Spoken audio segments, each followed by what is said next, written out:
This is a piece of cake. Okay. Do you think it's weird that we're videotaping? No way, man. It's because of Well, scrapbooks. When he broke his wrist that we were talking about earlier, he was like, "Did you get a picture of it?" And we're like, "No." And then all of our friends that have kids, you know, we all go through Mindy's place once in a while, and they all had videos and pictures of their kids' broken arms. Broken I'm like, "Sorry, bone. buddy." That way we can compare. Mine was worse than yours. Yeah. No way. Watch this one. I'm going to start using a little more soapy water, kind of start cleaning you up down here, okay? Alright. So you're going to feel me kind of moving and pushing around, but you really shouldn't have anything that feels like burning, stinging, poking, okay? If you do, you simply have to let me know, alright? Doing okay? Yep. So were you playing around with the tip of your toe at all? Was it starting to feel better? Yeah, I was playing around with it. Good. Yes, he was threatening taking off the nail. I was like, "Kid, stop it right now." Yeah, it is pretty neat. It's a very interesting feeling, huh? I ripped mine off.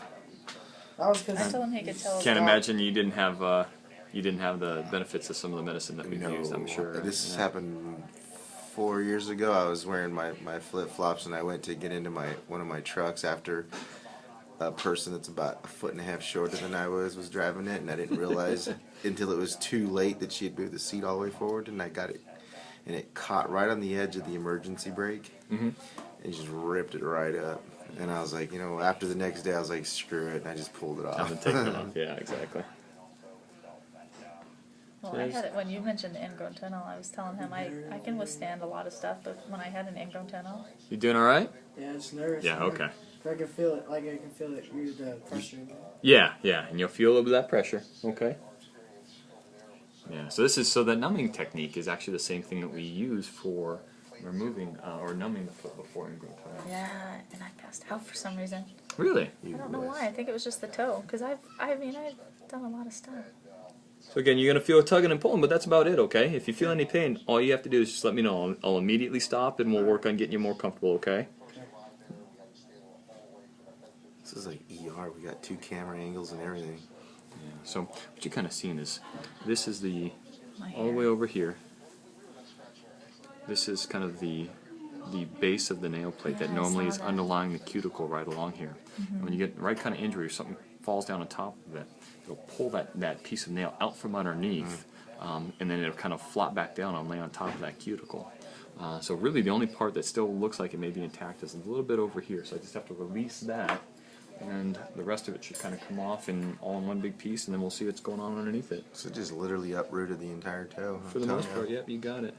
In fact, there that it part's already goes. kind of released there Yeah. too. So what I'm doing is just kind of cutting along this what's called perinechial fold here. We'll kind of clean up some of this tissue here in a second.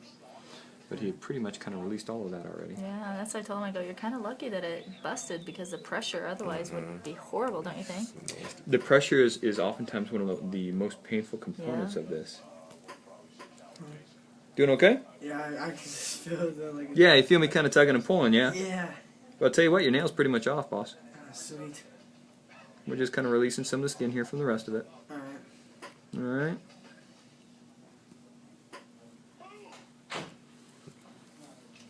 I'm going to clean you up a little bit more.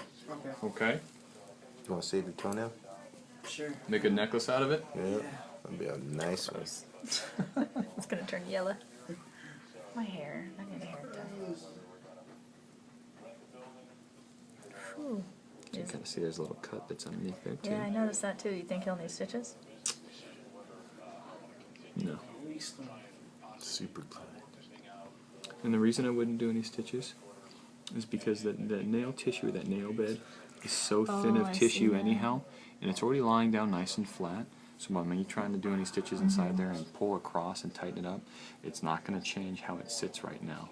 All I'm going to be doing is causing more damage to that nail bed. Okay. So it's not going to benefit them at all to do so. Toes heal How long do quickly you think it'll anyway. take for it to I grow don't think back? they don't. Nails, generally we're going to take about 3 months, okay? Yeah, it's gonna be funny looking there for a while. I always tell them the story when I was in college and I got my first game of the season. I got my thumb nail smashed between 2 helmets, Mm-hmm.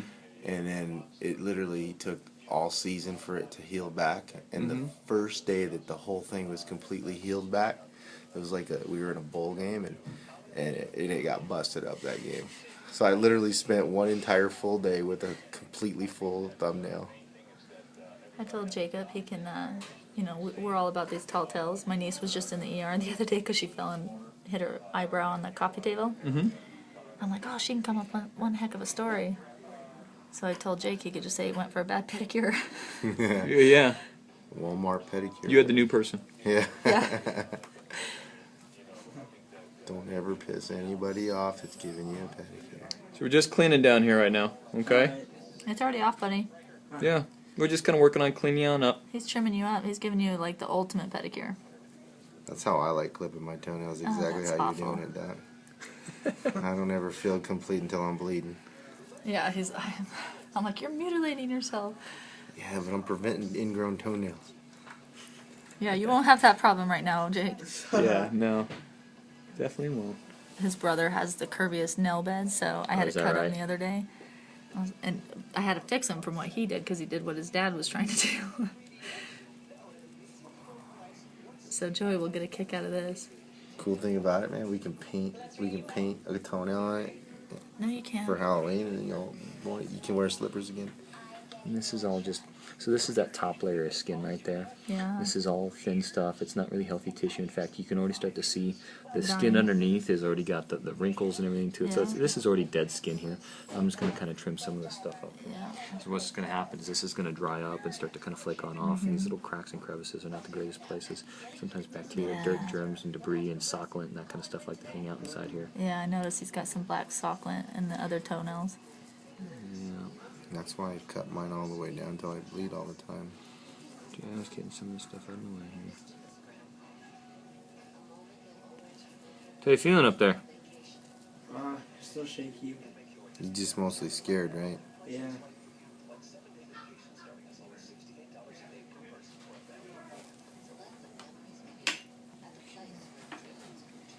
So that little, like, in the middle of the nail bed, that's not anything to be concerned about?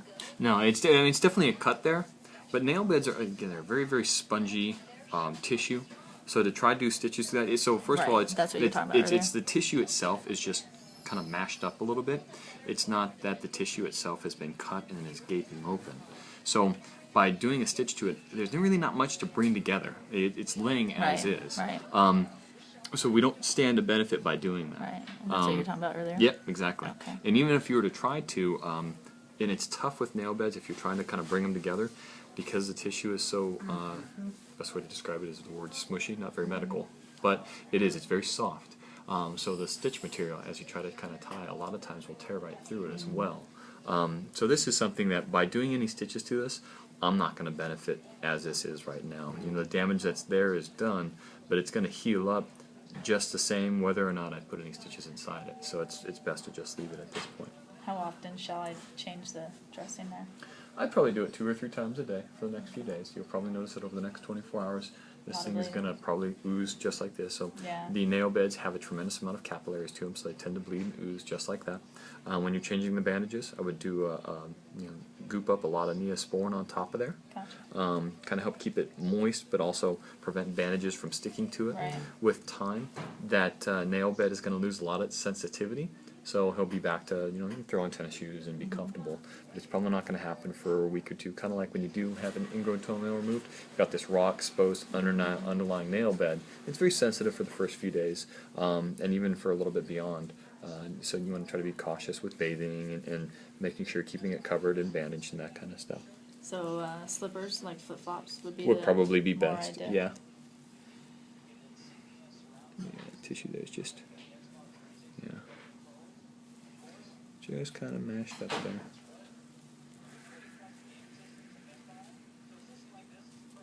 And this is all just swollen because of what's gone on. Part of it because of the trauma, but also because I essentially put the equivalent of Yeah, a I teaspoon and a noticed half that. of medicine. Yeah, So it okay. puffed up quite a bit because there's a Okay. large volume of medicine that's also there too. You inject and marinate into a turkey. You got it. Pump them up. Well, even just the bleeding looks like it's releasing some from when before you took the Yeah, nail do bed a off. little bit of that. All right, sir. I think we've got you all cleaned up. We just got to bandage you up, okay? Okay. And elevation obviously is going to be. That's going to help too.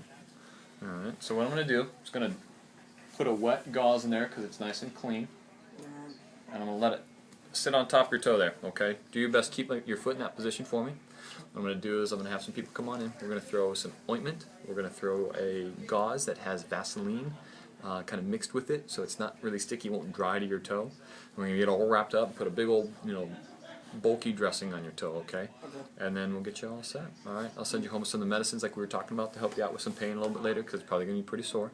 Try to keep it elevated. Sometimes ice will help with the throbbing too, so you can certainly try that as well. Okay. All right. Crutches? No crutches? We can certainly do crutches by walking on it, because structurally we know that there's no issues there. It's okay, but he is going to be pretty sore. Sure. Right. So it really kind of depends on We have some. what you guys. If you've got some at home, it's completely up to you. Yeah. But if you have some, if you want to use them, go for it. Okay. But otherwise, if he's feeling well enough to walk on it, Okay. no reason he can't.